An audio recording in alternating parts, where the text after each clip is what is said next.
Assalamualaikum teman-teman, selamat datang di vlog saya yang keempat. Di vlog kali ini saya bareng warga RT 13 Dusun Kalangan Baru, Batu Retno, Banguntapan, Bantul akan healing ke salah satu destinasi wisata di Salatiga dan nanti akan berlanjut ke Boyolali ya. Di sini sudah terlihat banyak dari warga yang sudah siap akan menuju ke Salatiga.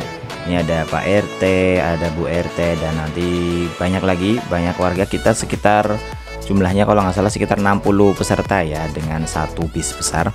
Ini kita berangkat sekitar pukul setengah 7 kalau nggak salah. Setengah 7 kita sudah OTW dan kita menempuh jarak sekitar 80 km ya menuju Salatiga. Dan ini untuk spill aja, ini kita akan healing ke salah satu destinasi wisata edukasi, yaitu menanam singkong, dan nanti ada outboundnya, ada seminar kit, dan nanti ada tutorial cara memasak salah satu olahan singkong.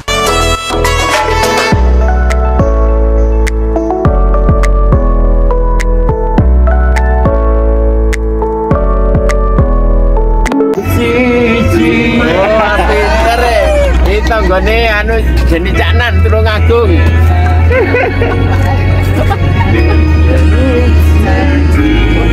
Suaranya. Ah iya toh.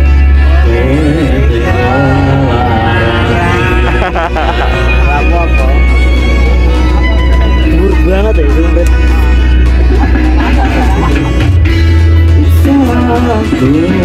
Alhamdulillah kita sudah sampai.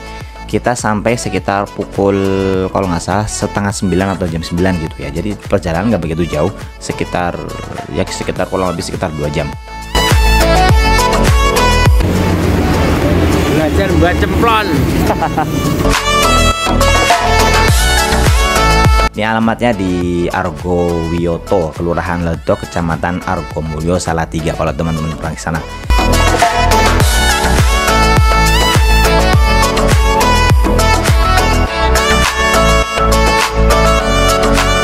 Kita di sana juga alhamdulillah disuguhi dengan jamuan yang serba telo, disuguhi dengan olahan singkong, ada gemblong, ada keripik singkong, ada minuman juga, ada teh, ada kunir asem, dan air putih juga ada ya. Ini juga bisa terlihat teman-teman dari para tim outbound sudah ready menjamu dan menyambut kita dengan sukacita. Sebelum kita keliling-keliling ke tempat penanaman singkong dan pengolahan singkong, kita disediakan dengan seminar kit ya, mini seminar kit. Nanti ada pengarahan, ada materi yang cukup edukatif yang berfaedah dari pemiliknya langsung, yaitu Pak Tony. Pak ini beliau masih muda, sangat muda, dan kisahnya sangat menginspirasi teman-teman. Jadi ini ownernya bisa dikatakan ada dua ya, yaitu Pak Tony sendiri dan istrinya, yaitu Mbak Cita Mahanti. Ini kisahnya sangat inspiratif bagi teman-teman yang mungkin pernah lihat kisahnya di beberapa channel YouTube. Pernah ada yang mengupas ya tentang kisah hidupnya mereka berdua, pasangan hidup yang sangat mesra dan benar-benar survive berdua. Ini fun fact-nya, kalau sebelum mereka berdua benar-benar berjaya di dunia perteloan, sekitar tahun berapa ya, tahun 2014 ya, pernah nyalek tapi gagal. Dengan ibu-ibu ini ada yang pakai jilbab pink, ada yang orange, ada yang pakai jilbab hitam. Pasca gagalnya nyalek, Pak Tony juga ini punya banyak hutang ratusan juta. Ini kisahnya beliau dengan belak-belakan tidak banyak ditutupi ya. Pak Tony juga kerja sekitar 9 bulan di perusahaan rokok untuk menutupi hutangnya, kemudian akhirnya resign, tapi ya akhirnya hutangnya belum selesai juga. Jadi yang pegang HP-nya boleh diletakkan dulu, disimpan dulu, digadekan dulu. Ada yang di belakang. Loh.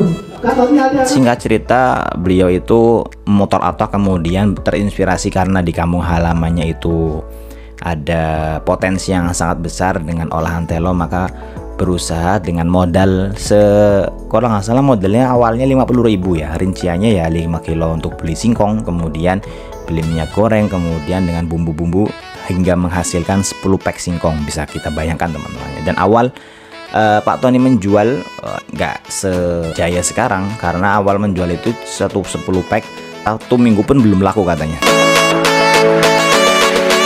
Ini bisa dilihat teman-teman, ini setelah kita melalui training atau melalui seminar kit dari Pak Tony dan Bu Tony, kita diarahkan untuk mengolah salah satu olahan singkong, yaitu apa nih namanya, kalau nggak salah getuk ya, kalau nggak salah namanya getuk isi. Ini ada isinya keju sama keju sama coklat. Ini jadi alat untuk mencetaknya itu mirip kayak alat pastel ya, jadi bisa teman-teman bisa menggunakan nggak cuma monoton di bentuk bulat atau di bentuk pipih. Ini juga bisa dengan alat-alat cetakan, salah satunya dengan alat cetakan pastel. Sebenarnya ada banyak banget ya kisah-kisah hidup yang beliau sampaikan selama di seminar kit tersebut, termasuk ketika beliau menyampaikan materi pengalaman pernah berjualan keliling dengan motor bututnya ketika awal-awal survive, kemudian berjual dari satu pintu ke pintu, kemudian kalau nggak habis ya disimpan di kulkas, hingga pada akhirnya di puncak kejayaannya di saat ini beliau bisa memproduksi olahan singkong sekitar 1 sampai 1,5 ton, bisa bayangkan ya. Kemudian punya sekitar sekitar 23 olahan singkong. Ini belum termasuk singkong kejunya ya, karena memang di awal karirnya itu fokusnya di singkong keju, kemudian berkembang menjadi olahan-olahan berbagai macam olahan singkong.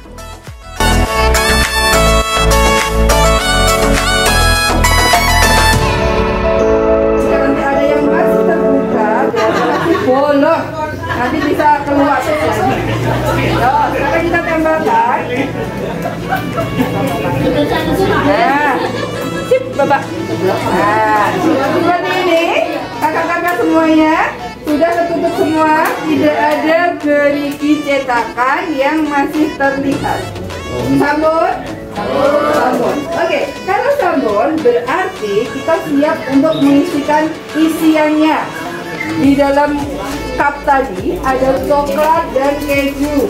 Mau diisi keju dulu boleh, coklat dulu boleh, atau coklat keju. Takarannya antara 1 sampai 1,5 sendok. Jika terlalu banyak, nanti bisa meletus waktu digoreng. Jika terlalu sedikit, makannya nggak asik. Jadi 1 sampai 1,5 sendok.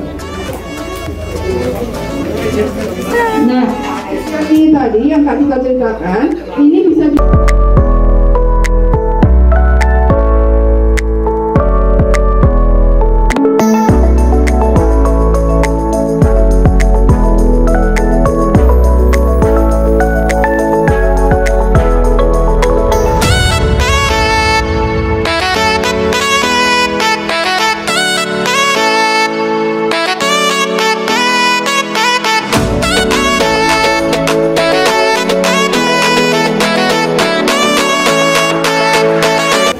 Bapak malah berkreasi untuk apa ini? Gawe lantai. Singkong kobra. Yang unik katanya. Ini yang kobra ini. Oke, kameramen sudah siap?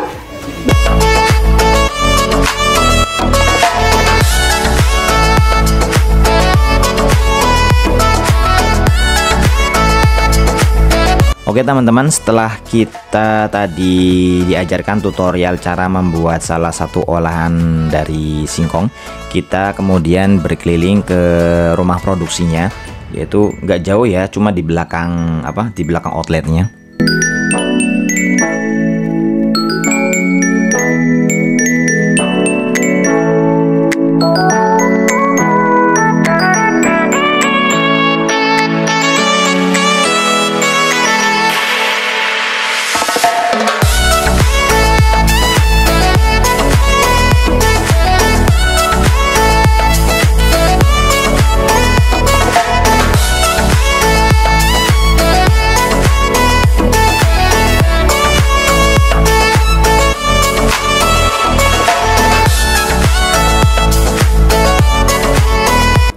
Ini bisa dilihat teman-teman, awal dari produksi singkong yang berkualitas disortir, kemudian dipotong sesuai olahannya akan nanti diolah ya. Ini sepertinya fokusnya di rumah produksi ini fokus untuk mengolah singkong keju. Jadi potongannya itu satu singkong bisa terdiri dari 3 sampai 4 ya, kemudian dikupas.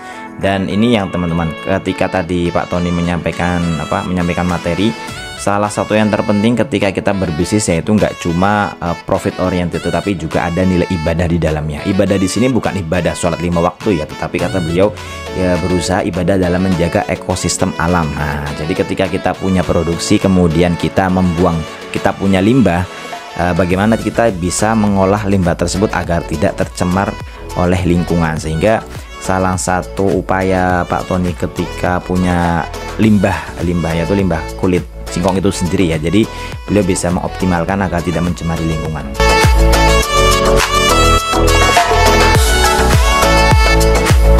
Oke teman-teman, kemudian setelah kita diarahkan ke tadi pabrik produksi, dari kemudian proses penggorengan, kemudian pendinginan sampai di packaging, kita diarahkan langsung ke Argo Telo Garden menggunakan kereta odong-odong. Ini luar biasa ya teman-teman. Dari awal bisnis yang cuma keliling menggunakan motor butut, kemudian beliau sampai punya tim outbound sendiri, bahkan punya armada sendiri untuk mengangkut para peserta outbound.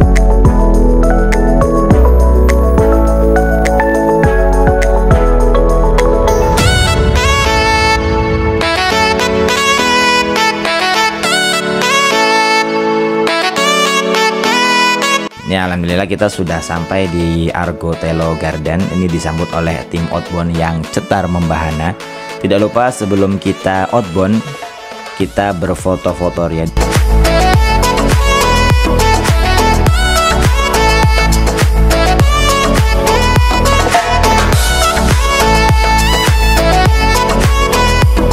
Dan ini untuk informasi teman-teman, kita sampai di Argo Telo Garden itu sekitar pukul berapa ya? Pukul 10 kalau nggak salah. Jadi panas luar biasa.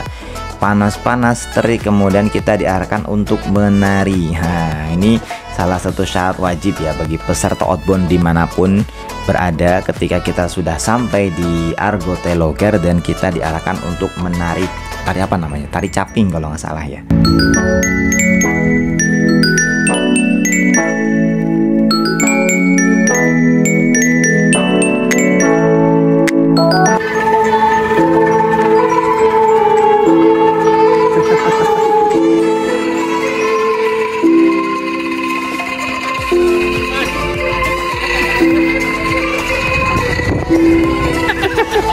Langsung ireng coba.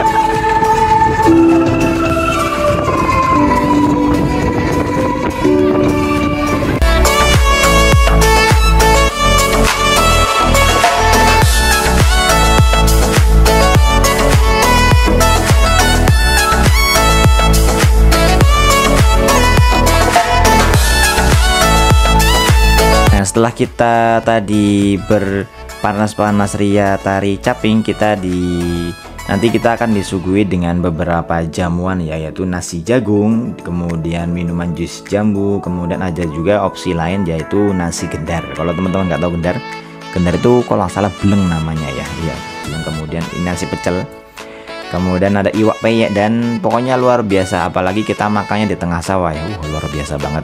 Oke teman-teman, setelah tadi kita berpanas-panas ria tari caping, kita diarahkan oleh tim outbound untuk belajar cara menanam singkong. Ini ilmunya sangat berharga banget ya, banyak dari ilmu-ilmu cara menanam singkong yang belum saya ketahui. Nah, sepertinya ada singkong Gatot Kaca. Bisa terbang ya? Bisa terbang kalau dilempar.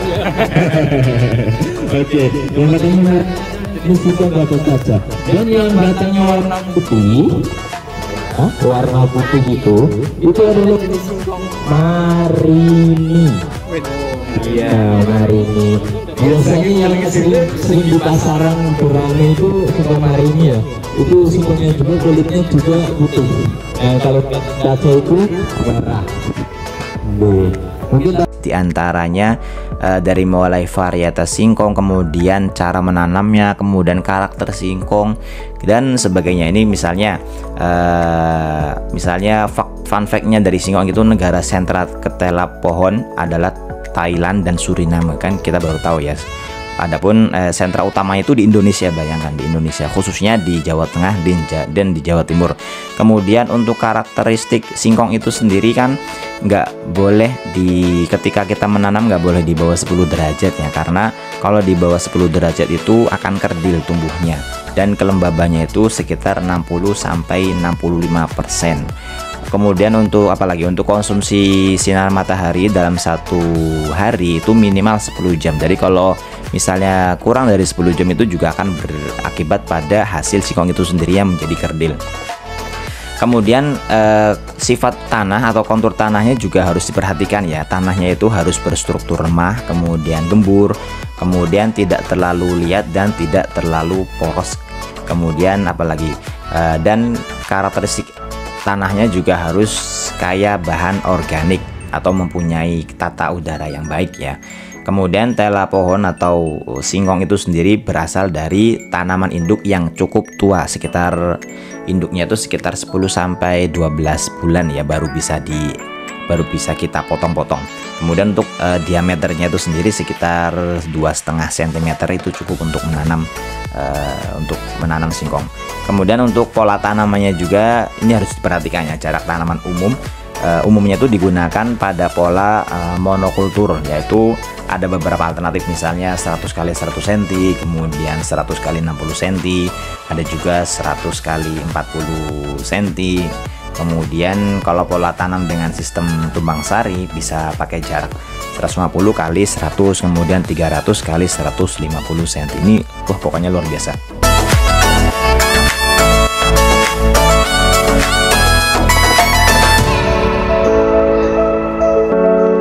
Setelah tadi kita diajarkan cara menanam singkong, kita lanjut event kita di tengah sawah ini, di kebun di Argo Telo Garden ini dengan outbound, mini outbound. Ada beberapa game di sini, kalau nggak salah ada berapa ya? Ada 3 atau 4 game. Pokoknya seru banget. Setelah kita selesai outbound, kemudian kita diarahkan untuk penutupan outbound ya.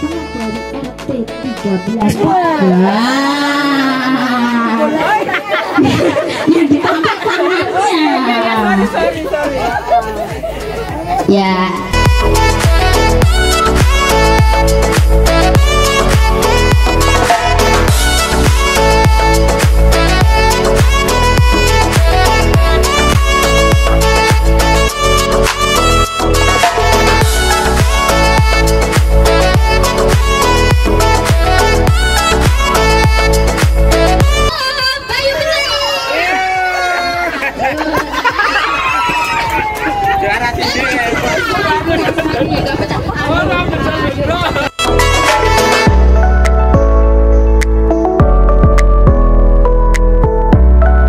Ini ala-ala film India, yaitu menerbangkan tepung terigu ya, kemudian diwarnai ya.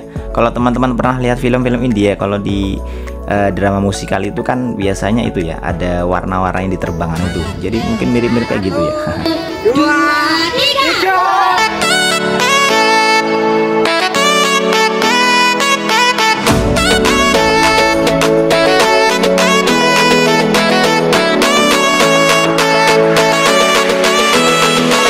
Oke, setelah kita bersuka cita di Argo Telo Garden, tak lupa di siang-siang hari bolong kita disuguhi dengan tadi yang saya sampaikan, yaitu nasi jagung, kemudian nasi gendar. Wah, pokoknya luar biasa banget, enak pokoknya. Oke teman-teman, setelah kita outbound, kemudian kita diarahkan untuk menuju lokasi utama di awal kita datang tadi ya. Tapi tak lupa karena waktu sudah duhur, kita mampir ke salah satu musola yang ada di kampung tersebut.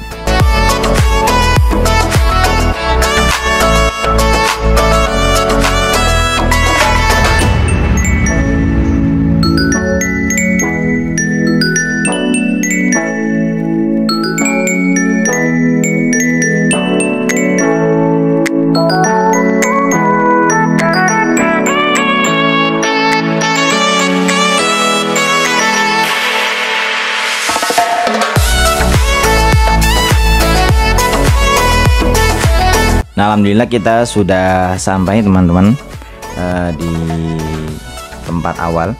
Jadi sebelum kita menuju destinasi wisata berikutnya yaitu di Boyolali, apa itu? Nanti kita akan spill ya. Kita tak lupa beli oleh-oleh. Dan oleh-oleh yang wajib dibawa yaitu tak lain adalah singkong keju. Ini olahan pertama atau perdana yang diproduksi oleh Argo Telo. Oke teman-teman, ini ada sedikit vlog mini dari Bang Rois, vlog gaji. Halo guys, kita sekarang sudah di salah satu rumah industri yang ada di Salatiga, yaitu rumah singkong. Kata orang itu anaknya itu memang sejarahnya anak singkong, jadi dia jual beli singkong.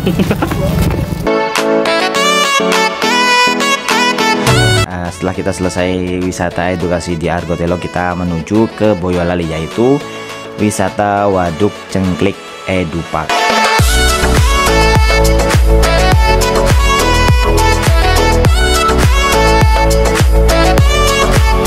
Guys, kita sudah di Waduk Cengklik Boyolali. Kita sudah masuk ke Waduk Cengklik teman-teman. Ini ada sangat banyak wahana ya. Kalau untuk jam bukanya sendiri itu sekitar pukul 8.30 sampai jam 6 malam, cukup lama ya.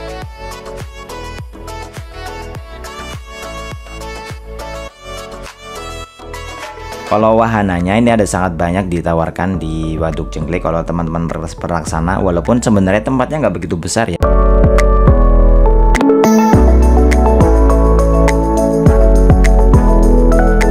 Ini ada beberapa nuansa yang berbeda dari yang lain, kayak misalnya spot-spot foto yang banyak dari tokoh-tokoh dunia dan berbagai macam wahana yang lainnya. Misalnya ini ada beberapa wahana yang cukup populer ya, kayak misalnya waterboom, kemudian bioskop VR, kemudian monorail, kemudian bom car, apalagi rumah terbalik juga ada, labirin kaca, komedi putar, kemudian kereta mini, kemudian apalagi super bowl, kemudian mandi bola, kemudian trampolin, kemudian kampung sakura, kemudian landmark dunia, kemudian ratusan spot foto. Ini tadi kita lama di spot foto tadi ya teman-teman.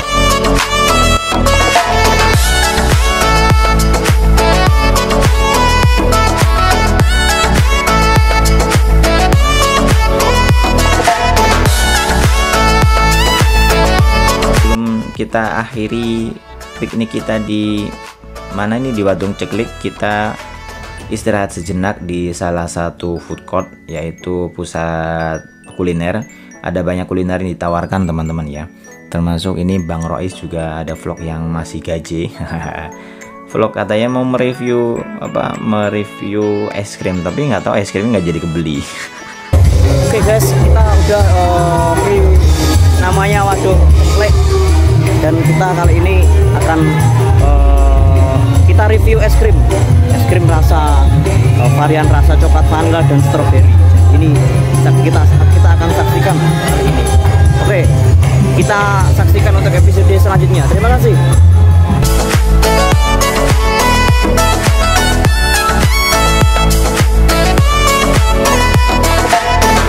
Oke guys, kita udah sampai di depan es krim bersama Mas Adam.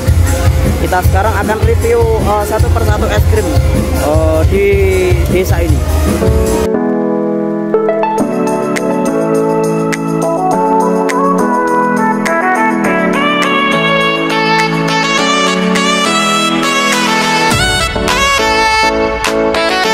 Ada banyak kuliner di sini. Yang kuliner sebenarnya masih nggak jauh beda dari tempat-tempat yang lainnya. Ada bakso, ada somai, ada telur gulung dan sebagainya. Pokoknya memang harganya agak sedikit high class ya. Kalau yang mungkin bisa dikatakan 2 kali lipat.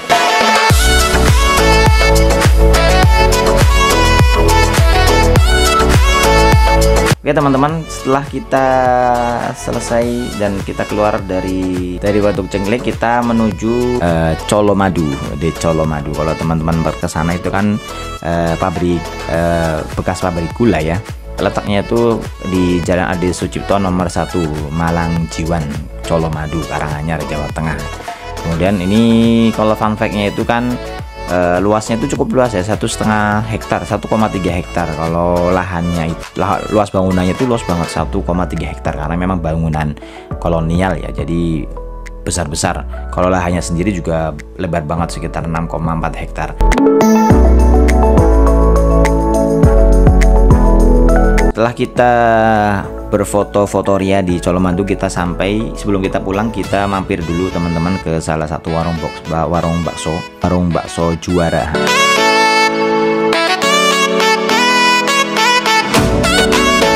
Kemudian kita mampir sholat dulu, dan alhamdulillah kita sudah sampai di kampung halaman masing-masing. Kita sudah sampai di RT 13 ya, dengan selamat alhamdulillah. Jadi alhamdulillah kita sudah sampai sekitar pukul 7:30 teman-teman ya, nggak begitu larut, on time. Oke, mungkin ini saja yang dapat saya sampaikan, kurang lebihnya mohon maaf. Sampai jumpa di vlog saya berikutnya. Wassalamualaikum warahmatullahi wabarakatuh.